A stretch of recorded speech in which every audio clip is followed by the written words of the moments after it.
may have been the most celebrated street gang in the history of New York City. The boys were not Irish. They were actually of German Protestant ancestry and second or third generation Americans who prided themselves on their native birth. They especially hated the Irish gangs like the Dead Rabbits or the Plug Uglies. They also took pride in the fact that they were not thugs or hooligans, nor were they criminals. The Bowery boys held jobs. They had occupations and were employed as butchers, mechanics, or saloon bouncers, and could actually afford to live and dress in splendor. The typical Bowery boy wore his pants with the cuffs carefully turned up over his heavy leather boots. He also was adorned with an elegant frock coat, and his hair was clipped close to his skull. And to top it all off, he wore a high beaver hat. The Bowery boys were also proudly linked. They were into the fire. They wore fireman helmets, and the gang served as volunteer firemen. They were linked with the fire departments. The boys lavished almost fetishistic-like attention on their fire engines, keeping them shiny and always ready for action. Many people said that the average Bowery boy loved his fire engine much, much more than he ever did his girlfriend. Prior to 1865, volunteer fire companies, volunteer fire departments handled all the blazes, all the fires, all the infernos in New York City. The volunteers developed along ethnic and religious lines. These volunteer fire departments were a type of combination social club, sports club, and political hangout. They were always, and I mean always, fiercely competitive. The Bowery boys were not the only gang to, serve as volunteer fire crews. In old New York, most firemen were brawlers, competing with each other for the chance to put out a fire and rescue people from blazing buildings.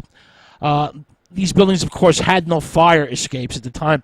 The rival gangs and volunteer fire crews would traverse streets, go through streets that were thick with push carts, carriages, and horses in order to get to the far and few between fire hydrants. For the city had very few fire hydrants, and there was no official fire department, as I mentioned, until 1865. So when the alarm bell rang, each gang's fastest runner was sent on a mad dash to the blazing inferno. The first to reach the hydrant would then cover the plug until his fellow gang members arrived to hook up their hoses. If another runner from a rival company or gang arrived, an argument was soon to follow, and usually an argument would escalate into a major rumble, even a gang war, involving hundreds, sometimes thousands of firefighters and gang members and brawlers. Many buildings burned to the ground as rival crews, rival gangs fought it out by the blazing firelight. The firefighting all-American Bowery boys believed so fiercely on the principles of democracy that they did everything they could to make sure that their favorite candidates won, including poll fixing, guarding the polls, and repeat voting. The Bowery boys allied themselves with the Native American Party, a violently anti-Irish political organization. The Bowery boys' greatest battle occurred on July 4th, 1857, when their anti-Irish forces went to war against an army of Irish gangs. The nonstop conflict lasted 2 full days, with thousands of gang members fighting on either side. The warring gangs were so large, intense, and hellish that the New York City Police Department was unable to contain them or stop the fighting. The most devastating fighter of them all was the gigantic Bowery boy known as Mose.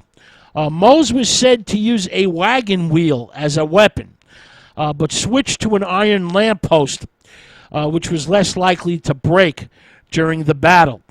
Officially, 8 people died and 100 were wounded in the Great 4th of July Rumble.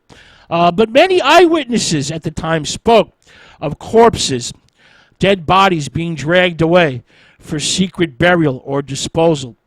It was a glorious victory for the Bowery Boys and the pro-American Protestant German forces. It only added to the stories that were told about the giant Mose and his legendary Samson-like strength.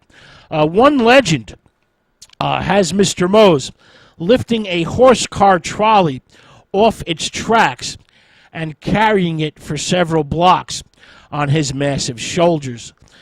Butcher Bill Poole was also the stuff of Bowery Boy legend, and many believe the true spirit of the gang.